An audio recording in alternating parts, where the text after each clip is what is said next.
सत श्री अकाल दोस्तों, अज दी कहानी दे विच दसांगा कि जदों भरजाई ने नणद नूं अपने आशिक दे नाल भज्जण तो रोकिया ते नणद दे आशिक ने भरजाई दे नाल की कीता। इस कहानी नूं शुरू तो लैके आखिर तक सुनना है। दोस्तों, इस दे विच जो भी होएगा सब काल्पनिक होएगा, किसी दी निजी जिंदगी दे नाल कोई लैण देण नहीं है। दरअसल भरजाई ते ननान दा रिश्ता एक बहुत पाक पवित्र रिश्ता है। भैणा भैणा दा रिश्ता भी कह सकते हाँ, जे मन्नीए तां मां धी दा भी रिश्ता कह सकते हाँ, ते दो सकियां सहेलियां दा भी रिश्ता कह सकते हाँ। एक परिवार दी कहानी है। उस परिवार दे विच सिर्फ माता पिता तो इलावा उन्हां दी एक बेटी है, एक बेटा है। बेटे दी शादी हो चुकी है ते बेटी दी शादी करन वास्ते हर रोज कोई ना कोई रिश्ता जिहड़ा है उसकी तलाश विच लगे रहंदे ने कि कदों लड़की दे हथ पीड़े कीते जाण और अपने घर जाके अपने परिवार विच वसे। हर बार कोशिश करते हैं, लेकिन लड़की वालों इनकार किया जाता है कि मैनू लड़का पसंद नहीं है या मेरे तो घट पढ़िया है वगैरह वगैरह। कुछ ना कुछ अजिहा जरूर हुंदा जिस करके रिश्ता नहीं हुंदा। जदों रिश्ता नहीं हुंदा ते माँ बाप ते भरा काफ़ी परेशान ने। और एक दिन अचानक भरजाई ने पूछा कि रिश्ता कोई भी सिरे नहीं लग रहा। अपनी नणद नूं पूछा कि जेकर तेरी नज़र विच कोई लड़का है तो तू सानू दस दे, मैं माता पिता नाल तुहाडे ब्रदर नाल अपने यानी हसबैंड नाल भी गल करांगी और आपां लड़के नाल भी गलबात करके उसे ही जिसनूं तू पसंद करदी आ उस लड़के नाल इस तुहाडी शादी करवा देंगे। तां नणद ने कहा, नहीं भाभी, ये रिश्ता सिरे नहीं चढ़ना, क्योंकि मैं जिस लड़के नूं पसंद करदी हाँ वो लड़के दी कास्ट साडी कास्ट दे नाल मेल नहीं खांदी।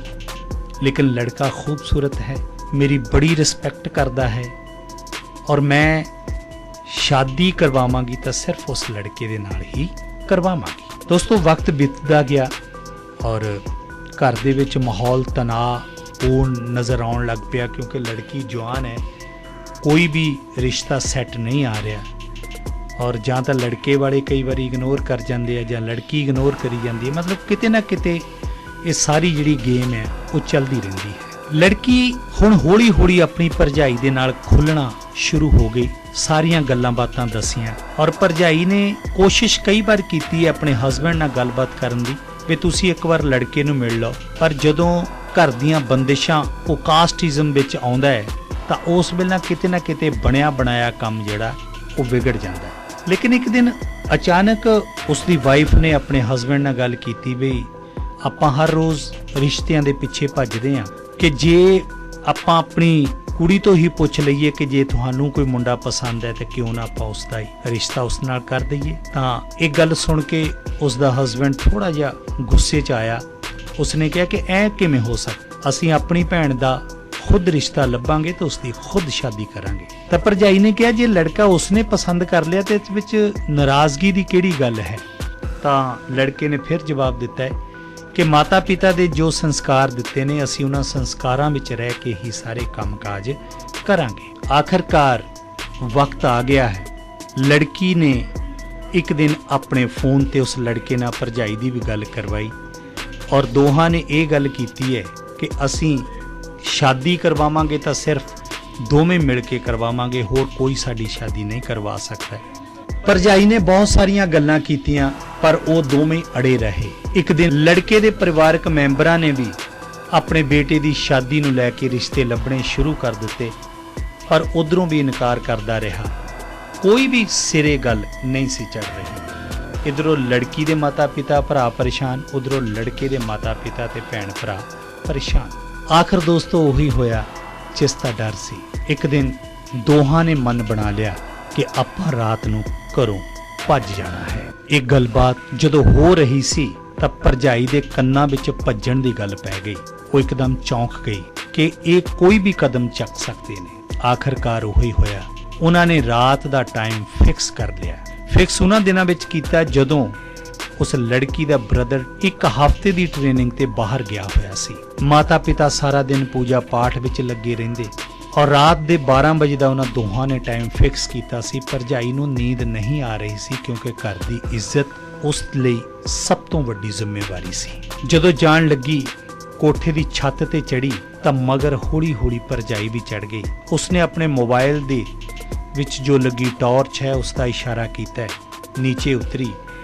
ਨੀਚੇ ਉਤਰਦਿਆਂ ਦੇਖ ਕੇ ਭਰਜਾਈ ਇੱਕ ਕੋਨੇ ਵਿੱਚ ਛੁਪ ਗਈ ਔਰ ਜਦੋਂ ਕੰਧ ਟੱਪ ਕੇ ਉਹ ਜਾਣ ਲੱਗੀ ਤੇ ਭਰਜਾਈ ਨੇ ਗੇਟ ਖੋਲ ਕੇ ਦੋਹਾਂ ਨੂੰ ਸਮਝਾਇਆ ਕਿ ਜੋ ਤੁਸੀਂ ਕਰ ਰਹੇ ਹੋ ਬਹੁਤ ਗਲਤ ਕਰ ਰਹੇ ਹੋ, ਮੈਨੂੰ ਥੋੜਾ ਵਕਤ ਦਿਓ, ਮੈਂ ਵਾਅਦਾ ਕਰਦੀ ਹਾਂ ਕਿ ਮੈਂ ਤੁਹਾਡੀ ਦੋਹਾਂ ਦੀ ਸ਼ਾਦੀ ਕਰਵਾ ਦੇਵਾਂਗੀ, ਪਰ ਤੁਸੀਂ ਅੱਜ ਜਿਹੜਾ ਸਟੈਪ ਚੱਕਣ ਜਾ ਰਹੇ ਹੋ ਇਹ ਤੁਹਾਨੂੰ ਪੂਰੀ ਜ਼ਿੰਦਗੀ ਮਾਫ ਨਹੀਂ ਕਰੇਗਾ। ਤੁਹਾਡੇ ਬੱਚਿਆਂ ਦੇ ਮੱਥੇ ਤੇ ਵੀ ਇੱਕ ਕਿਸਮ ਦਾ ਕਲੰਕ ਲੱਗ ਜਾਏਗਾ ਕਿ ਇਹਨਾਂ ਨੇ ਘਰੋਂ ਭੱਜ ਕੇ ਵਿਆਹ ਕਰਵਾਇਆ ਹੈ, ਮੈਨੂੰ ਥੋੜਾ ਜਿਹਾ ਵਕਤ ਦਿਓ।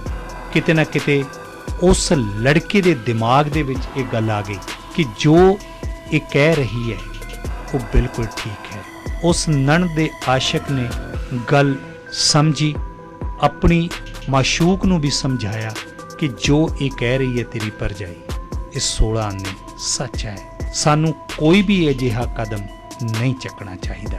ਔਰ ਲੜਕਾ ਆਪਣਾ ਮੋਟਰਸਾਈਕਲ ਲੈ ਕੇ ਆਪਣੇ ਘਰ ਵਾਪਸ ਚਲਾ ਗਿਆ। ਭਰਜਾਈ ਨੇ ਆਪਣੀ ਨਨਾਣ ਨੂੰ ਕਮਰੇ ਦੇ ਅੰਦਰ ਲਿਆਂਦਾ, ਉਸ ਨੂੰ ਸਮਝਾਇਆ ਔਰ ਉਸ ਤੋਂ ਬਾਅਦ ਉਹਨਾਂ ਦੀ ਸ਼ਾਦੀ ਨੂੰ ਲੈ ਕੇ ਗੱਲਬਾਤ ਸ਼ੁਰੂ ਕਰ ਦਿੱਤੀ। ਦੋਸਤੋ, ਬਹੁਤ ਸਾਰੀਆਂ ਨਨਾਣਾਂ ਭਰਜਾਈਆਂ ਦੀ ਆਪਸ ਵਿੱਚ ਹੀ ਬਣਦੀ ਨਹੀਂ ਹੈ। ਮੈਂ ਕਹਾਂਗਾ ਕਿ ਉਹ ਬਦਕਿਸਮਤ ਲੋਕ ਨੇ ਜਿਨ੍ਹਾਂ ਦੀ ਨਹੀਂ ਬਣਦੀ। ਔਰ ਸੱਚਮੁੱਚ ਇਸ ਭਰਜਾਈ ਨੇ ਇੱਕ ਨਹੀਂ ਬਲਕਿ 2 ਘਰਾਂ ਦੀ ਇੱਜ਼ਤ ਨੂੰ ਬਰਬਾਦ ਹੋਣ ਤੋਂ ਬਚਾ ਲਿਆ।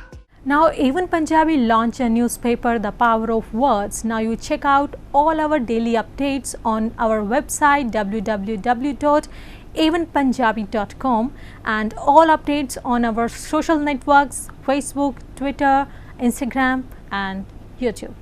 Thank you. मैं अपने ਇਹ ਮੋਢਿਆਂ ਤੇ ਗੋਡਿਆਂ ਤੋਂ ਬਹੁਤ ਦੁਖੀ ਸੀ। ਮੇਰੇ ਲਈ ਤਾਂ ਤੁਰਨਾ ਫਿਰਨਾ ਵੀ ਇੰਨਾ ਔਖਾ ਹੋਇਆ ਸੀ ਮੈਂ ਦੱਸ ਵੀ ਨਹੀਂ ਸਕਦਾ। ਪਰ ਜਦ ਤੋਂ ਮੈਨੂੰ ਫੀ ਰਿਲੀਫ ਮਿਲਿਆ 2.5-3 ਮਹੀਨੇ ਇਸਤੇਮਾਲ ਕਰਨ ਤੋਂ ਬਾਅਦ ਗੋਡੇ ਵੀ ਓਕੇ, ਮੋਢੇ ਵੀ ਓਕੇ। ਜੇ ਤੁਸੀਂ ਵੀ ਕਿਸੇ ਇਸ ਤਰ੍ਹਾਂ ਦੀ ਬਿਮਾਰੀ ਤੋਂ ਪਰੇਸ਼ਾਨ ਹੋ ਤੇ ਬੇਝਿਜਕ ਹੋ ਕੇ ਇਸ ਨੂੰ ਇਸਤੇਮਾਲ ਕਰੋ। ਸਿਰਫ 2.5-3 ਮਹੀਨੇ ਇਹ 125 ਬਿਮਾਰੀਆਂ ਤੱਕ ਦਾ ਇਲਾਜ ਕਰ ਸਕਦਾ ਹੈ। ਫੀ ਰਿਲੀਫ ਹਮੇਸ਼ਾ ਯਾਦ ਰੱਖੋ। ਬਸ ਕੁਝ ਦਿਨਾਂ ਤੋਂ ਮੈਨੂੰ ਬਾਲਾਂ ਦੀ ਬੜੀ ਸਮੱਸਿਆ ਸੀ। ਮੇਰੇ ਬਾਲ ਝੜਨੇ ਸ਼ੁਰੂ ਹੋ ਗਏ ਸੀ। ਮੈਨੂੰ ਮੇਰੇ ਦੋਸਤ ਨੇ ਆਇਲ ਫੀ ਰਿਲੀਫ ਵਾਲੇ ਦੱਸਿਆ। ਮੈਂ ਇਹ ਤੇਲ 3 ਕੁ ਮਹੀਨੇ ਲਾਣਾ ਆਪਣੇ ਸਿਰ 'ਤੇ ਅਪਲਾਈ ਕੀਤਾ। ਇਹ ਬਿਲਕੁਲ ਆਯੁਰਵੈਦਿਕ ਤੇਲ ਹੈ, ਇਹਦਾ ਕੋਈ ਸਾਈਡ ਇਫੈਕਟ ਨਹੀਂ ਹੈ ਅਤੇ ਮੇਰੇ ਬਾਲ ਜਿਹੜੇ ਗੰਜਪਣ ਪੈਣਾ ਸ਼ੁਰੂ ਹੋ ਗਿਆ ਸੀ ਉਹ ਦੁਬਾਰਾ ਆਉਣ ਲੱਗ ਗਏ ਅਤੇ ਮੈਨੂੰ ਤਾਂ ਬੜਾ ਫਾਇਦਾ ਦਿੱਤਾ ਇਸ ਨੇ। ਜੇ ਤੁਹਾਨੂੰ ਵੀ ਕਿਸੇ ਇਸ ਤਰ੍ਹਾਂ ਦੀ ਪ੍ਰੋਬਲਮ ਦਾ ਤੁਸੀਂ ਸਾਹਮਣਾ ਕਰ ਰਹੇ ਹੋ ਤਾਂ ਇਹ ਤੇਲ ਲਾਣਾ ਨਾ ਭੁੱਲੋ।